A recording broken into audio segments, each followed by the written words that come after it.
Now, folks, it's my pleasure to introduce tonight's first speaker. He is one of tonight's co-chairs, as well as a national trustee for the foundation. Mark is also vice president of fundraising for the foundation's Northern Lights chapter. He is also affected by a retinal disease. Ladies and gentlemen, please welcome Mark Valenziano.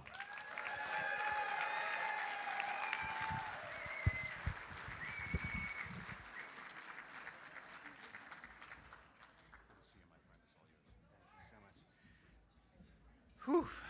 Frank, thank you so much for the great introduction and for being here tonight. You are a huge asset to the evening, as you have been for a few years. You're awesome to work with, and we all so much appreciate you being here. Welcome, everyone, to the 2015 Twin Cities Dining in the Dark.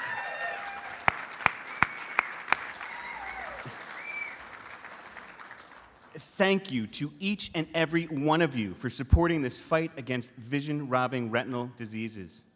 Your presence here tonight, your awareness, your time, your generosity, it is so heartening for me and for all of those with retinal diseases. Thank you. I want to recognize and thank my awesome co-chair, Jane Schwartzman. I will tell you, it is remarkable what this woman can get accomplished, and some days, I swear, it is like trying to keep up with the Energizer Bunny. Love you, girl. Thank you very much for everything you did. On behalf of Jane and myself, we want to thank our entire dinner committee with some special thanks for Lori Quinn, who has done a great job, Dean Patterson, Anne Marie Gunderson, Paul Karos, Susie Simon, and for this woman who, again this year, kept our silent auction amazingly organized amidst total chaos and made it look beautiful again, Therese Patterson.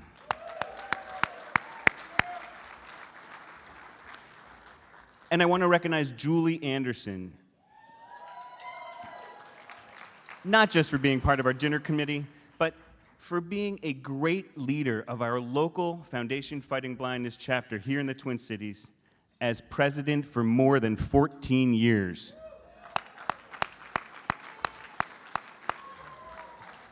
Jules, I spoke with Gordon earlier. We have you signed up for another 14, kid. And I want to congratulate Francine and Lou Nanny, who are truly pillars in our community. They have made extraordinary commitments to charitable organizations all across the region. And by helping establish the Foundation Fighting Blindness's presence here in Minnesota 35 years ago, they have touched and helped thousands of lives. Lou, Francine, I am one of those lives. Thank you and congratulations on this well-deserved Visionary Award.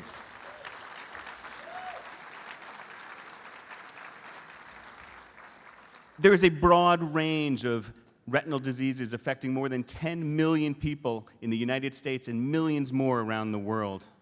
Age-related macular degeneration, for example, is the leading cause of blindness in people 55 and older. Retinitis pigmentosa, also known as RP, is often diagnosed at a young age and results in severe restriction and constriction of vision. For someone with RP, it can be like looking through a pinhole or looking through a straw. And often, people with RP do go completely blind. A disease called Usher Syndrome is particularly challenging because Usher Syndrome causes blindness as well as deafness. And as you heard Frank mention, I do have a retinal disease. It is called Stargardt Disease, which can be thought of as the juvenile onset version of macular degeneration. I was diagnosed at the age of 15, and in the 35 years since then, my vision has slowly disappeared. I have virtually no central vision remaining, so things like recognizing people's faces or reading have become practically impossible for me. Without treatments and cures, my vision will continue to slip away. And that's why I got involved with the Foundation Fighting Blindness several years ago, and I am happy to report that the Foundation's investment in research is paying off in a huge way.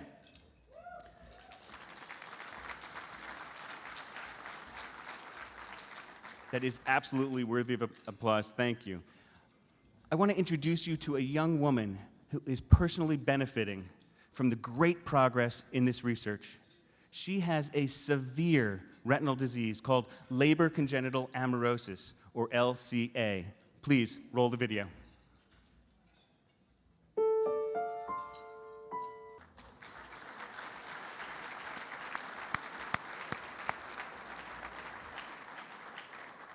Isn't Allison inspiring? She is one of about 100 people thus far with LCA who have had some sight restored through this gene therapy. And thanks to the success of Allison's trial, several more human studies in gene therapy have recently been launched for other retinal diseases, including one for Stargardt disease, the condition that I have. This gene therapy stuff is amazing. Foundation-funded researchers have already identified more than 200 disease-causing genes. And you know what these brilliant scientists can now do? They can replace a bad gene with a healthy copy of that gene right into the cells of the retina to save or restore sight.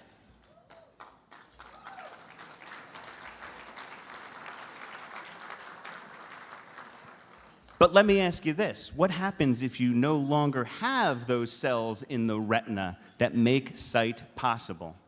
Well, these retinal researchers have an answer for that too, and it is called the Bionic Retina.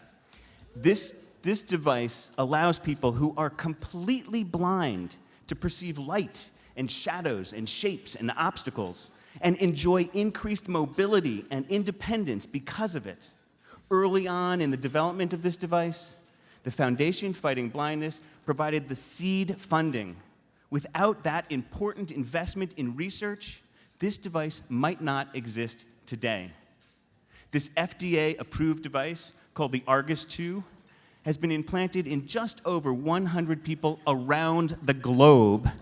And as you might have guessed, we are fortunate enough to have one of them with us tonight. Please welcome, from Duluth, Minnesota, Pastor James Kelm. Hold on one second. Pastor, thank you so much for being here tonight and sharing your story. Tell us a little bit about what does this device mean to you, and what did you first see that clearly demonstrated that this technology was going to improve your vision? Well, I think this has been a great journey because not only has it increased my visual ability, but it's increased the ability to just emotionally perceive things that I never thought I'd have. You know, for the first time in my life, which I'm old, but for the first time, I can look at a future that has more vision than I ever thought was possible. And I think that the first thing, of course, that was pretty profound, and my wife appreciated it. It was the first time since I've been married that I ever actually saw my wife when they first turned on. So that was pretty meaningful.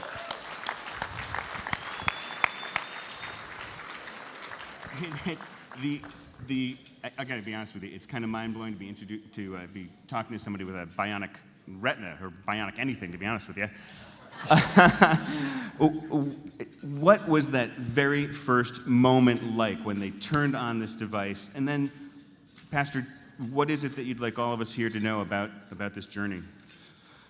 Well, it was pretty amazing when they first turned on because basically, for the first time in probably 30 years, I had a perception of light. And when they turned on, it was almost like looking into a marquee of a movie theater, where just all of a sudden light just appeared everywhere, and that was pretty amazing. Wow. And I think one of the things that I just would like to share from a personal standpoint is very rarely do we as human beings have a chance to really influence our community, let alone our neighborhood and our state. But through this technology and people like Dr. Montezuma, this truly has given us the opportunity to affect the future of the world. That when a young person is born today, they face a different life than I had ever faced as a young person just because of this technology. And this is at one time in all of our lives that this technology really does impact a day-to-day life of a person. I'm right here. Unbelievable. Unbelievable. Thank you so much. Thank you so much. Thank you. And I get to meet wonderful people like Mark. And I can see just how handsome he is. Yes, right. You really are blind, aren't you? Thank you, Frank. That is remarkable. I mean, when I think about this, 44 years ago when the Foundation Fighting Blindness was started, I'm guessing that this was science fiction or certainly unheard of and definitely not up on their drawing board. And here we are in 2015, and we just met one of the first people in the world to have a bionic retina. It is amazing. We are also so fortunate tonight to have the brilliant University of Minnesota surgeon who performed this operation on Pastor James. I spoke with Pastor James at length about this entire process, and he made it very clear to me that working with this doctor has been a remarkably special experience for him, and they have a wonderful, close relationship. He made it very clear to me that it was never about her being the pioneering surgeon and him being the test patient. It has always been about their partnership on this historic journey towards restoring and regaining sight. Please, ladies and gentlemen, join me in a resounding hand of applause of appreciation for the brilliant, the gutsy, the pioneering University of Minnesota surgeon, Dr. Sandra Montezuma. Doctor, please stand up.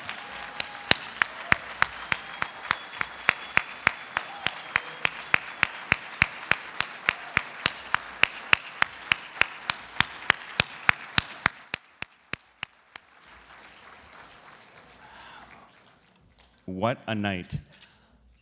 None of this would have been possible without the Foundation Fighting Blindness. And the Foundation Fighting Blindness would not exist without Gordon and Luli Gund. I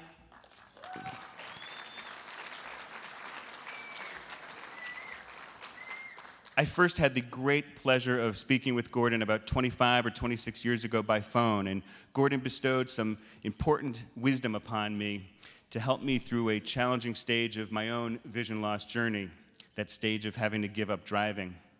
Gordon said to me, Mark, the biggest freedom we have in life is our freedom of thought.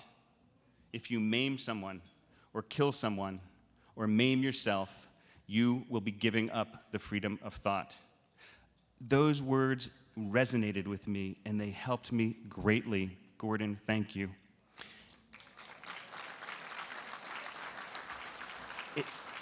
It is now my great personal pleasure to introduce all of you to Gordon and Luli Gund, who will present tonight's Visionary Awards.